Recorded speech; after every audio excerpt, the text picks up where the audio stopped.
Hello everyone, आज के इस वीडियो में हम बात करेंगे नन हिंदी के बारे में, जो कि आप लोग का कंपोजिशन सब्जेक्ट में 50 मार्क का होगा।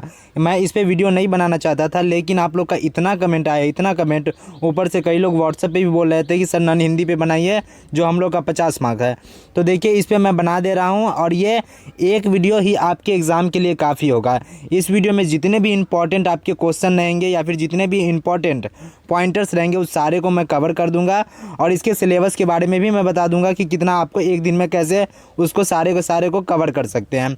और मुझे भरोसा है कि ये एक वीडियो आप देख लीजिएगा तो आपका 50 मार्क का जितना भी है वो सारा आपको कवर हो सकता है। तो चलिए इस वीडियो को पहले शुरू करते हैं। तो सबसे पहले हम बात करते हैं कि आपकी सिलेबस क्या रहेंगी आरवी हिंदी, जो आरवी हिंदी नहीं, जो कि आपकी नन हिंदी है 50 मार्क का, उसके लिए एलएनएम यूनिवर्सिटी में।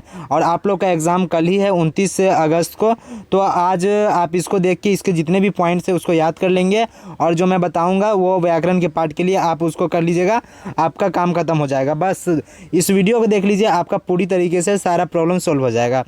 तो कुल मिलाकर बात करें तो आपकी सिलेबस की बात करें तो देखिए, आपकी सिलेबस में कुल मिलाकर एक ही चैप्टर आपको पढ़ने हैं, जो कि है आपका, जो कि एक ही इंपॉर्टेंट चैप्टर है आपका कौन है, वो है रश्मि रथी। और रश्मि रथी पाठ को आपको पढ़ना है, जो कि किनके द्वारा लिखा गया है, रामधारी सिंह दिनकर द्वारा। ठीक है, तो इसी पार्ट को आपको पढ़ने हैं। और उसके बाद सिलेबस की बात करें तो देखिए, सबसे पहला तो हम बता ही दिए कि आपके एक ही चैप्टर पढ़ने हैं, रश्मि रथी, जो कि रामधारी सिंह दिनकर द्वारा लिखा गया है। दूसरा आपका पार्ट आता है व्याकरण वाली पार्ट, जिसमें आपको विलोम शब्द, अनेक शब्दों के एक शब्द, मुहावरे वगैरह पूछे जाते हैं। तो उसको कैसे कवर करना है, आपको 1 से 2 घंटा में आप उसको कवर कर सकते हैं, उसके बारे में बात करेंगे। और ये 2 पार्ट आपके हो गए सिलेबस के। अब एक पार्ट और आता है जिसमें आपको क्या होता है, संक्षेपण से कुछ क्वेश्चन पूछे जाते हैं और कुछ ऐसे क्वेश्चन पूछे जाते हैं, तो उसके लिए मैं लास्ट में बता दूंगा। ठीक है, तो पहले रश्मि रथी के सारे जितने भी पॉइंट्स हैं उसको कवर करते हैं, और इसको अच्छे से ध्यान से देखिएगा, क्योंकि एक ही ये चैप्टर है। एक ही चैप्टर में आपको इसी चैप्टर में से कम 15 से 20 सवाल या 10 से 15 सवाल, कम से कम इतना समझ लीजिए, कम से कम 15 सवाल पूछे जाएंगे। और इस वीडियो को आप कवर कर लेते हो तो आपका सारा क्वेश्चन कवर हो जाएगा। तो देखिए, सबसे पहली बात तो इसमें सबसे मेन पॉइंट है कि रश्मि रथी को रामधारी सिंह दिनकर लिखे थे, और ये आपका इंपॉर्टेंट चैप्टर है क्योंकि एक ही चैप्टर है। तो रामधारी सिंह दिनकर पे भी बहुत सारे सवाल आते हैं आपके आरवी नन हिंदी में, जो कि 50 मार्क का है। तो रामधारी सिंह दिनकर के बारे में सबसे पहले कवर करते हैं कि उनके पूरी जीवनी के बारे में, क्योंकि इनसे बहुत सारे क्वेश्चन पूछे जाते हैं। और उसके बाद चैप्टर की बात करेंगे, चैप्टर से कैसे क्वेश्चन पूछे जाते हैं, कौन कौन से क्वेश्चन पूछे जाते हैं उसके बारे में। तो देखिए, रामधारी सिंह दिनकर को राष्ट्रकवि के नाम से भी जाना जाता है, और ये राष्ट्रकवि के नाम से बहुत ही ज़्यादा फेमस है। तो सबसे पहला पॉइंट क्लियर हुआ कि रश्मि रथी को कौन लिखे थे, तो रामधारी सिंह दिनकर लिखे थे। दूसरा पॉइंट ये क्लियर हो गया होगा कि रामधारी सिंह दिनकर को राष्ट्रकवि के नाम से जाना जाता है। तीसरा पॉइंट है, इसमें उनका जन्म हुआ था 23 सितंबर 1908 को, और वो कहाँ हुआ था सिमरिया के, बेगूसराय के सिमरिया में। ठीक है, अब उसके बाद मृत्यु की बात करें तो देखिए, मृत्यु उसकी कहाँ हुई थी, तो उसकी मृत्यु हुई थी 24 अप्रैल 1974 को। ठीक है, तो ये 4 पॉइंट आप याद रखेंगे। अब उसकी काल की बात बोली जाए, मतलब वो पूछेंगे सवाल में कि दिनकर जी कौन से काल के कवि के, तो आधुनिक काल। और मान लीजिए आपके आधुनिक काल ऑप्शन में ही नहीं है, तो वहाँ पे छायावादोत्तर काल होगा, तो वहाँ पे आप यही लिखेंगे छायावादोत्तर काल। और मान लीजिए वो भी अगर नहीं है तो वो बोलेंगे कैसे, किस प्रकार के कवि थे, तो प्रगतिवाद कवि थे। ठीक है, तो ये आपका हो जाएगा आंसर, ये काल वाली भी प्रॉब्लम सॉल्व। अब इसकी प्रथम रचना भी कई बार पूछ दी जाती है। तो प्रथम रचना की बात करें तो वारदौली विजय उसकी प्रथम रचना थी। ठीक है, अब ये 3 जो सवाल है इससे अक्सर पूछे जाते हैं, चाहे वो आरवी हिंदी हो, चाहे वो क्या हो आपकी नन हिंदी हो। तो मैंने ये रामधारी सिंह दिनकर पर एक लेक्चर भी लिया था, जो कि सबसे पहला लेक्चर आरवी हिंदी का जो 100 मार्क्स का था, वो पहले लेक्चर के बारे में इसके डिटेल की चर्चा की थी। तो चलिए इसमें भी मैंने आपको इंक्लूड किया ताकि वो वीडियो को आपको देखने की ज़रूरत ना पड़े। तो देखिए, साहित्य अकादमी पुरस्कार कब मिला था उनको, तो पूछा जाएगा कि रामधारी सिंह दिनकर को साहित्य अकादमी पुरस्कार कब दिया गया, तो 1959 में, ये याद रखिएगा। दूसरा, पुरस्कार से संबंधित सवाल आते हैं उन पे कि भारतीय, मतलब कि रामधारी सिंह दिनकर को भारतीय किस कृति के लिए भारतीय ज्ञानपीठ पुरस्कार मिला, तो वो देखिए उर्वशी पर मिला था 1972 को। अब उनको पद्म विभूषण पुरस्कार कब मिला, तो 1959 को, और उसी साल में आपको साहित्य अकादमी पुरस्कार भी उनको दिया गया था। तो ये दोनों सेम है, तो याद करना आसान होगा। और भारतीय ज्ञानपीठ पुरस्कार उसको कब मिला, तो वो उर्वशी के लिए, उर्वशी कृति के लिए क्या 1972 को मिला था। तो ये आपकी क्लियर हो जाते हैं। अब रश्मि रथी चैप्टर की जितने भी इंपॉर्टेंट क्वेश्चन हैं और जितने भी इंपॉर्टेंट पॉइंट है उसके बारे में बात करते हैं। तो देखिए सबसे पहला पॉइंट तो इसमें ये है कि रश्मि रथी को के सबसे पहले तो मैं ही बता ही दिया कि मतलब उनको रामधारी सिंह दिनकर जी लिखे थे। और ये किस प्रकार की विधा है, तो देखिए एक खंड काव्य है, ठीक है, एक खंड काव्य है और इसको प्रकाशित किया जाता है कौन से वर्ष में, तो 1952 में। ये 3 पॉइंट क्लियर हुआ। अब चौथे पॉइंट में रश्मि रथी का शाब्दिक अर्थ होता है किरण, सूर्य की किरण रूपी, मतलब सूर्य किरण रूपी रथ पर सवार, सूर्य की किरण रूपी रथ पर सवार इसका रश्मि रथी का शाब्दिक अर्थ है।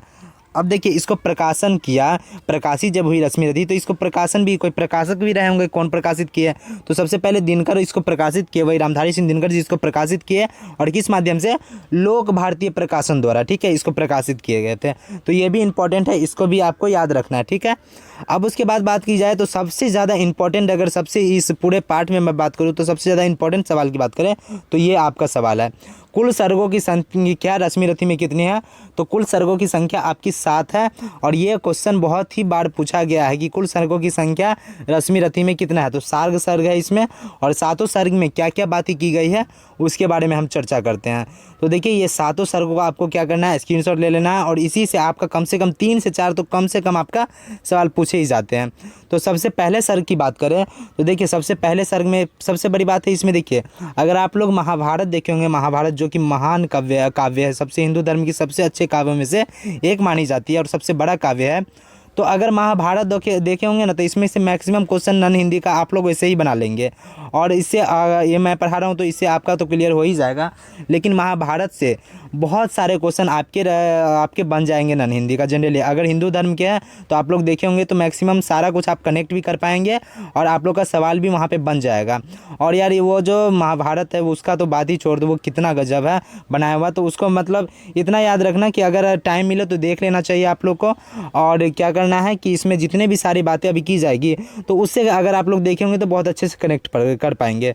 तो देखिए इसमें पूरे के पूरे 7 सर्ग हैं और 7 सर्ग में प्रथम सर्ग की बात की जाए तो उसमें क्या दिखाया गया है कि कर्ण का शौर्य प्रदर्शन और कृपाचार्य कर्ण संवाद।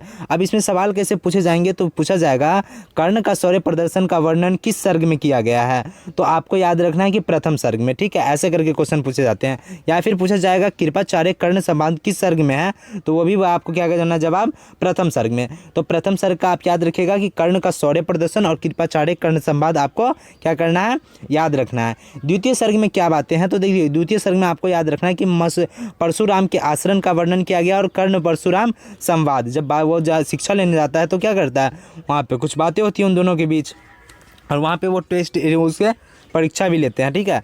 तो द्वितीय सर्ग में क्या है, परशुराम के आचरण का वर्णन किया गया और कर्ण परशुराम संवाद। सवाल ऐसे आएंगे कि परशुराम के आचरण का वर्णन किस सर्ग में किया गया, तो आपको याद रखना है कि द्वितीय सर्ग में। तृतीय सर्ग में क्या है, तो देखिए तृतीय सर्ग में कृष्ण का संदेश और कृष्ण कर्ण संवाद, ये तृतीय सर्ग में इसका वर्णन है। कृष्ण का संदेश का किस सर्ग में वर्णन किया गया है, तो तृतीय सर्ग में। अब चतुर्थ सर्ग की बात करें तो कर्ण के महान महादान की कथा, क्योंकि वो कर्ण को क्या बोला जाता था, महादानवीर कर्ण, दानवीर कर्ण, क्योंकि वो दान देने में उसका सबसे बड़ा, सबसे आज तक की दुनिया में सबसे बड़ा दानी उसको ही माना गया है, कर्ण को, क्योंकि वो सबसे बड़ा दानवीर है, इसीलिए उसको दानवीर कर्ण के नाम से भी जाना जाता है, दानवीर कर्ण। तो चतुर्थ सर्ग में क्या बात है, कर्ण के महादान की कथा और इंद्र और कर्ण की संवाद, ठीक है। और प्रथम में क्या है, महादान कब होता है, जब इंद्र उससे हम कुछ मांगने जाते हैं ना, कवच कुंडल मांगने जाते, क्योंकि उसका वही सुरक्षा कवच था, उसके बिना अगर उसको हटाया ना जाता तो उसको कर्ण को मारना असंभव था। तो उसी में आगे बात की जाए प्रथम पंचम सर्ग की, तो माता कुंती की विनती की जाती है। तो माता कुंती क्यों विनती करते हैं, वो 5 पुत्र की सुरक्षा की विनती करते हैं। तो फिर कर्ण उसको क्या देता है, उसको जवाब देता है कि आपके 5 पुत्र जीवित रहेंगे, चाहे वो मैं जीवित रहूं या फिर अर्जुन जीवित रहे। तो यही बात होती है, अगर महाभारत से कनेक्ट करके बता रहा हूँ तो ठीक है, अगर आप लोग कनेक्ट कर पा रहे होंगे तो। अब षष्ठम सर्ग में है शक्ति प्रदर्शन की जाती है और सप्तम सर्ग में बात की जाती है कर्ण के बलिदान की कथा। तो ये आपके 7 सर्ग है और सातों सर्ग का आपके क्या करना है, आपको सातों सर्ग का सारी बातें आपको याद रखनी है और इससे कम से कम 4 से 5 सवाल के पूछे ही जाएंगे, तो इसको याद ही करके आपको जाना है, ठीक है। अब इसके मुख्य क्वेश्चन की बात करें, जो इस पे भी क्वेश्चन आते कई सारे, तो मुख्य क्वेश्चन में आपका सबसे पहला क्वेश्चन आएगा रश्मि रथी से कि रश्मि रथी पार्ट का जो है चैप्टर का उसका मुख्य पात्र कौन है। तो उसका मुख्य पात्र कर्ण है और इसको नायक की तरह दिखाया गया, ठीक है। अब गौण पात्र बोले तो गौण पात्र कौन है इसमें, तो अर्जुन को दिखाया गया है क्योंकि इनसे ही इसकी राइवलरी थी। अब उसके बाद क्या है, कर्ण का दूसरा नाम क्या है, तो राधे नाम होता है कर्ण का, क्योंकि ये तो सच में बोले तो ये तो वो 5 भाई जो थे, युधिष्ठिर, उसके बाद ये जितने भी अर्जुन थे, इसके अलावा भीम थे, नकुल और सहदेव थे ना, तो उन्हीं का ये अपना भाई था। क्योंकि वहाँ माता कुंती जो होती है उसको ये क्या करते हैं, ये माता कुंती के ही पुत्र होते हैं, लेकिन इसकी पालन पोषण किसके द्वारा की जाती है, माता राधा द्वारा। तो इसीलिए इसका नाम क्या हो जाता है, राधे नाम इसका पड़ता है, ठीक है। इसको राधे नाम से भी जाना जाता है, तो इसका दूसरा नाम क्या हो गया, राधे। अब तीसरी बात की जाए तो यहाँ पे बातें हो रही है कि कर्ण के गुरु कौन थे, तो कर्ण के गुरु परशुराम थे, क्योंकि ये सबसे बड़े गुरु में से एक है, क्योंकि परशुराम से शिक्षा बस 3 ही लोग ये लिए थे, जो कि उसमें दिखाया गया। पहला तो वो है द्रोणाचार्य जी लिए थे, और दूसरा कौन शिक्षा लिए थे, तो गंगा पुत्र भीष्म, और तीसरा इससे कौन शिक्षा ले पाए, तो वो है सूर्य पुत्र कर्ण, जिसको कर्ण नाम है, ठीक है, और जिसका दूसरा नाम राधे है। अब तीसरा इसमें अगली बात की जाए तो कौरव पांडव का वंश को क्या कहा जाता है, तो कुरुवंश, आप लोग याद रखना। उसके बाद क्या है, इंद्र के कर्ण से क्या दान मांगा, इंद्र ने कर्ण से क्या दान मांगा, तो उससे क्या दान मांगा था इंद्र ने, तो उससे क्या, वो साधु के वेश में आके क्या दान मांगा था, उसकी कवच और कुंडल को, क्योंकि वो न लिया जाता तो उसको कर्ण को हराना असंभव था। अब देखिए स्त्री पात्र इसमें कौन है, तो स्त्री पात्र इसमें सबसे मैन है, तो वो है कुंती है, ठीक है। अब कर्ण बना अंग का राजा। अब इसमें बात यह है कि कर्ण को जब बनाया गया, दुर्योधन कौन बनाया था, अंग का राजा बनाया था, तो इससे भी कभी कभी सवाल पूछ जाते हैं, और इसी अंग का राजा बनने की वजह से इसको पूरे महाभारत में अंगराज कर्ण के नाम से जाना जाता है, ठीक है।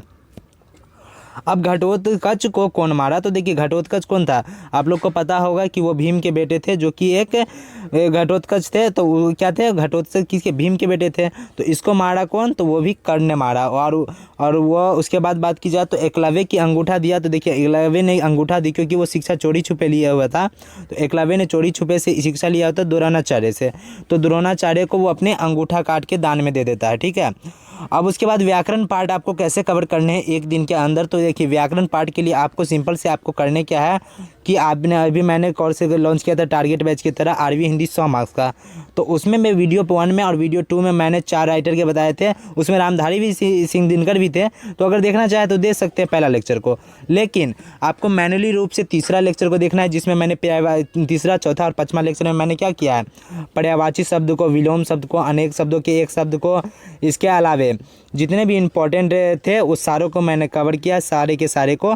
अब 2 वीडियो और आएंगे उसमें, तो उसको भी आपको देखना है, जैसे कि उसमें आएगी एक अनुवाद वाला क्वेश्चन जो कि आपके एग्ज़ाम में भी आता है, और एक आता है आपको टॉप 40 क्वेश्चन करके मैं डालूंगा, जिसमें आपको संक्षेपण वगैरह जितने भी इंपॉर्टेंट रहते हैं आपके एग्ज़ाम के, आपके सिलेबस में भी और उसके सिलेबस में भी, तो उससे जो टॉप 40 क्वेश्चन निकल के आते हैं तो उसको मैं डालूंगा, तो आपको भी देखना है।